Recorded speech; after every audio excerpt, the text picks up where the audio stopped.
State public. This is the greatest letter ever written to Colin Flaherty. It comes from a public defender. Colin, in my state, public defenders handle felony matters. Worst of the worst, my friend. Everything from drugs to homicide and everything in between. From law school to people that just passed the bar exam, you must be an experienced attorney with trial experience to be considered for these positions. They are coveted positions, and the competition for them is extreme. To illustrate my point, I found it shocking that so many big-name private attorneys who took felony cases didn't know what they were doing. They put on a big show. What did they do every time they get these cases and they need guidance? Well, they quietly, almost secretively, come to their regional state public defender's office and ask staff attorneys for help. It's a well-kept secret. Virtually all public defenders in my state are top criminal felony litigators. Money is no object if you get approved for a public defender. Polygraph experts, investigators, experts of all kind, and the pot of money for these derelicts never ends. No exaggeration. Virtually all of our clients were black men and black women, even in a county or region that was mostly white. The crimes were always involving a victim or firearms rather than simply drug crimes where the state is the listed victim. So I get assigned a client, a black female accused of aggravated assault and armed robbery. She's looking at a maximum of 15 years in state prison. She claims the white victim was the one that actually violated her. Somehow, she ends up with the victim's cell phone and valuables, and the victim is the one who ends up in the hospital. So she continually tells me the victim was a racist and didn't like black people. Somehow that justified assault and robbery. She demands a trial before a jury, and somehow I get the jury to come back with a not guilty on all charges. She doesn't even thank me. So I say, well, you can at least say thank you. I did put a lot of effort into this, and I kept you out of prison.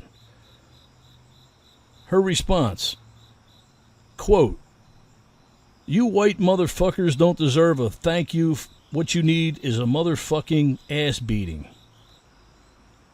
I responded by saying, have a great life. Then I get assigned a black male client. He's under arrest for armed robbery at a convenience store. I visit him in the county jail. He used a handgun and pistol whipped an Indian store owner and took all the cash after terrorizing him and beating him. His defense to this was, quote, "I ain't do nothing, white motherfuckers just need somebody to fuck with." I explained to him that I'm trying to help him and would do everything I could. He continued to deny his involvement. I said, "But the police grabbed you right down the street with a gun in your pants and the money in your pocket, and you had the same clothes on as in the video." Then I had him watch a very, very good quality surveillance video that clearly showed him during the entire extremely violent event. His response to me, quote, "That ain't me, and you motherfuckers are trying to railroad me." I tell him I'm on his side and I'm going to have trouble explaining away this video, the gun, the victim identification of him, and the money in his pockets. He says, quote, "All y'all crackers can go to hell." Real gratitude, huh? Nice to be appreciated. Enjoy your 20 years in state prison. Then the next assigned client is a black male in jail for homicide. He's accused of aggressively instigating an argument with a totally innocent teenager, comes back with a group, shoots and kills the kid. There is a co-conspirator testifying against him and tons of physical evidence. I meet him in jail and tell him I'm here to help.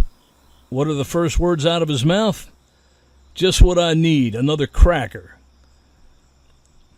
I go back to meet him later. Now I spend roughly $10,000 of taxpayers' money on investigators and experts. The state offers him a plea bargain of only 20 years when he should be looking at life in prison. He says, quote, "Fuck their flea bargain. It's just because I'm black and they don't like niggers." I say, George, it isn't a flea bargain, it's a plea bargain, and your buddy is testifying against you, and there's tons of physical evidence. We've spent over 10 grand of taxpayers' money on experts, and we're all trying to help you.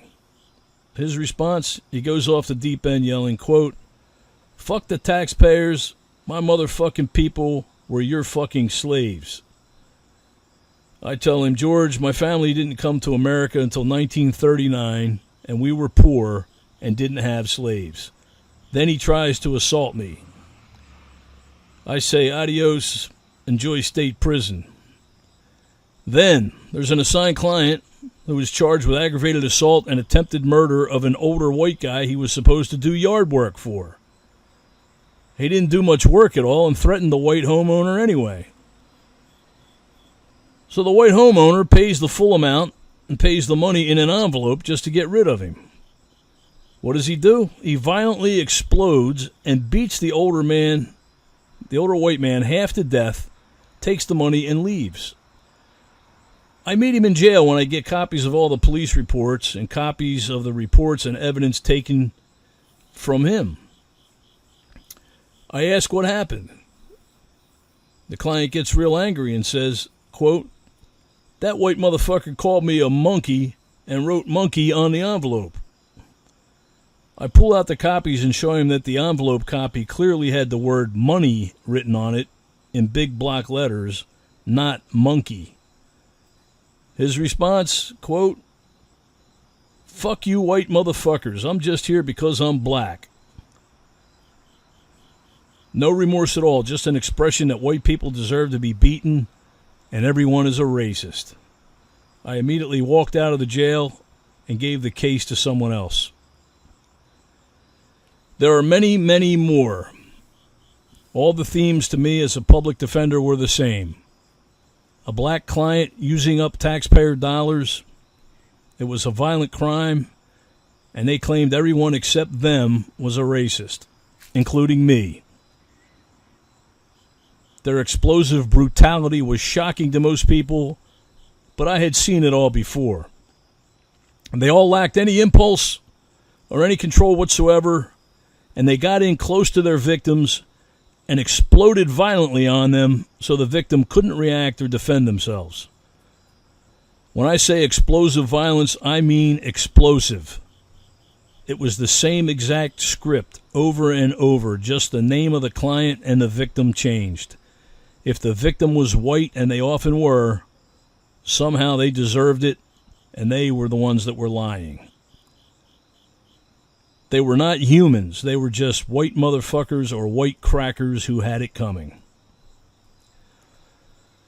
You couldn't reason with them. The thinking just wasn't there at all. It was just a huge pool of black men and women roaming the streets, looking for an opportunity to victimize someone, and the method was always violent brute force. Most of the old black people from these areas were as good as gold. No criminal history whatsoever. They were genuinely embarrassed and mortified. Something went haywire somewhere down the line. My wife would hear these stories and used to think it was safer for me doing this than being on the street in my last job. It didn't take long until she begged me to get out of it because I was going to get hurt or killed by one of these degenerates I was trying to help. I took her advice and never looked back after having to admit that it was like walking in an enclosure with wild tigers. Sooner or later, if you have enough contact with them, you're going to be a victim, even if you were the only one in the world trying to help them. These people saw their job as collecting welfare, free housing, utilities, and getting food stamps. Oh, I forgot. And brutally victimizing people for their own purposes, which I soon saw was not always financial. It was also clearly to violate non-blacks who were seen as easy prey. None of them worked, and most never, ever had a job. Several generations on welfare because, in their words, used people owes us. I heard that time and time again.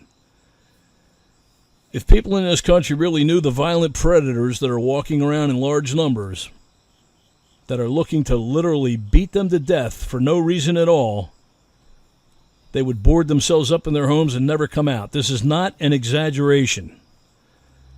The liberal news won't tell you this. Your local politicians refuse to admit it or even say it. And the police are accused by both sides as being the problem. They get a blip in the paper or on TV about the crime, and that's it. They never get to see the autopsy or hospital pictures of the victims, the scars, or the bloody cloths. Well, my friend, someone else can help perpetrate this charade because I refuse to.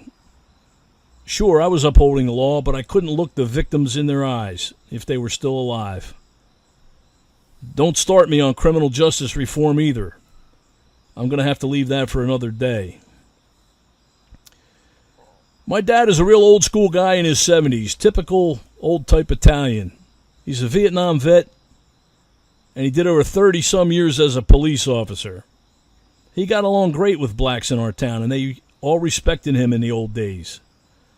He always treated everyone like they treated him. One time a black guy was complaining, and one of the old-time black guys says, "You know, if Chief Johnson gave you an ass-whooping, you must have deserved it." Then one day in the winter, there was this black family literally freezing in the winter with no food in the house, and they had kids. Pop gets them some food and some heating oil. And then 2 months later, while on a traffic stop, the same guy hits Pop and leaves him in the road for dead. Yep, the black guy he got food and oil for out of his own pocket. How's that for your welcome? Last week we talked about the topic, and he says, quote, "Son, the old days are gone. I'm just too tired of trying to find a needle in a haystack with these people. I'll just stay as far from them as I can and stay safe and keep what's mine." Signed, a public defender no more.